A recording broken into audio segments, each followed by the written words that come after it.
ಸ್ನೇಹಿತರೆ ನಮಸ್ತೆ. ಆ, ಇತ್ತೀಚೆಗೆ ಅಡಿಕೆ ತೋಟಗಳು ಎಲ್ಲ ಕಡೆ ಜಾಸ್ತಿ ಆಗ್ತಾಯಿದೆ. ನಮ್ಮದು ಸುಮಾರು ವರ್ಷಗಳು ಅಡಿಕೆ ತೋಟ ಇರೋವಂಥದ್ದು. ಇದು ಸಹ ಒಂದು ಹೊಸ ತೋಟ, ಒಂದು 3-4 ವರ್ಷದ್ದು. ಇಲ್ಲಿ ಇಟಾಚಿನಲ್ಲಿ ನೋಡ್ತಾ ಇರ್ಬೋದು, ಟ್ರೆಂಚ್ ಮಾಡ್ತಾ ಇದೆ. ಇದು ಬಹುಶಃ ಅತ್ಯಗತ್ಯವಾಗಿರುವಂಥದ್ದು ಅಡಿಕೆ ತೋಟಗಳಿಗೆ. ಅದು ಬಯಲುಸೀಮೆ ಇರಲಿ ಅಥವಾ ಮಲೆನಾಡು ಇರಲಿ, ಈ ರೀತಿ ಟ್ರೆಂಚ್ ಮಾಡೋದ್ರಿಂದ ಆಮ್ಲಜನಕ ಅಂದ್ರೆ ಆಕ್ಸಿಡೇಷನ್ ಆಗುತ್ತೆ ಅಂತ ಹೇಳ್ತೀವಿ, ಗಾಳಿ ಆಡುವಿಕೆ ಆಗುತ್ತೆ ಅಂಥೇಳಿ ಅಂತ. ಈ ಉಸಿರುಗಟ್ಟುವಂಥದ್ದು ಇರುತ್ತಲ್ಲ, ಇದರಿಂದ ಹೊರಗಡೆ ಬರ್ಲಿಕ್ಕೆ ಸಹಾಯ ಆಗುತ್ತೆ ಅಂಥೇಳಿ. ಮತ್ತು ಕೆಲವೊಂದು ಬ್ಯಾಡ್ ಎಲಿಮೆಂಟ್ಸ್ ಏನಿರುತ್ತೆ ಅದು ಭೂಮಿಯಿಂದ ಹೊರಗಡೆ ಹೋಗ್ಲಿಕ್ಕೂ ಸಹಾಯ ಮಾಡುತ್ತೆ ಅಂತ ಸುಮಾರು ಕಡೆ ನೋಡ್ತಾ ಇದೀವಿ. ಆ ರೋಗ ಈ ರೋಗ ಅಂತೆಲ್ಲ ಕೇಳ್ತಾನೆ ಇದ್ದೀವಿ.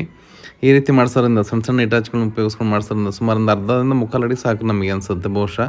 ಅಷ್ಟು ನಾವು ಮಣ್ಣು ತೆಗೆಸಿ ಆ ಕಡೆ ಬುಡಗಳಿಗೆ ಹಾಕಂತವ್ರೆ ಹೊಸ ಮಣ್ಣನ್ನು ಸಿಕ್ಕಂಗಾಗುತ್ತೆ ಗಿಡಗಳಿಗೆ. ಆ ಬೇರುಗಳಿಗೂ ಸಹ ಒಂದು ಹೊಸ ಇದು ಸಿಕ್ಕಂಗಾಗುತ್ತೆ, ಗಾಳಿ ಆಡ್ದಂಗೆ ಆಗೋದ್ರಿಂದ ತುಂಬ ಒಳ್ಳೆ ಅನುಕೂಲ ಆಗುತ್ತೆ. ಇದರಲ್ಲಿ ನಾವು ಕಸ ಹಾಕೊಂತ ಹೋಗ್ಬೋದು, ಮುಂದೆ ಅಡಿಕೆ ಗಿಡಗಳೆಲ್ಲ ಈ ಟ್ರ್ಯಾಕ್ಗಳೆಲ್ಲ ಹಾಕೊಂತ ಹೋಗ್ಬೋದು. ಹಾಗಾಗಿ ಇದನ್ನು ಮಾಡಿಸಿ ನೋಡೋಣ, ಮುಂದಿನ ವರ್ಷಕ್ಕೆ ಮತ್ತೆ ರಿಸಲ್ಟ್ಗಳು ಹೇಳ್ತೀನಿ ನಾನು ಏನಾಯಿತು ಅಂತೇಳಿ, ಈ ಗಿಡಗಳಲ್ಲಿ ಏನು ಬದಲಾವಣೆ ಆಗಿದೆ ಅಂತೇಳಿ ನಿಮಗೆ ತೋರಿಸ್ತೀನಿ ಮತ್ತೊಂದು ವಿಡಿಯೋ ಮಾಡಿ. ಒಂದು 5-6 ತಿಂಗಳಲ್ಲಿ ಗೊತ್ತಾಗುತ್ತೆ. ಹಾಗಾಗಿ ನಂದು ಕೂಡ್ಲಿಗೆರೆ ತೋಟ ಇದು. ನಾನು ಸಾಲು ಬಿಟ್ಟು ಸಾಲಿಗೆ ಮಾಡಿಸಿನಿ, ಒಂದು 10 ಸಾಲಿಗೆ ಮಾಡಿಸಿನಿ ಅಷ್ಟೇ. ಇನ್ನೊಂದು ಸ್ವಲ್ಪ ಸಾಲು ಕೈಯಲ್ಲೇ ಮಾಡಿದ್ದಿತ್ತು ಹಳೇದು, ಮತ್ತು ಒಳದಾಯ ಕಟ್ಟಿದ್ರಿಂದ ಅಲ್ಲಿ ಮಾಡಲಿಕ್ಕೆ ಆಗಲಿಲ್ಲ. ಇಲ್ಲೆಲ್ಲಿ ಖಾಲಿ ಇತ್ತು ಮತ್ತೆ ಸ್ವಲ್ಪ ತಿದ್ಕೊಳ್ಳೋಂಥ ಪ್ರಯತ್ನ ಮಾಡ್ತಾಯಿದ್ದೀನಿ.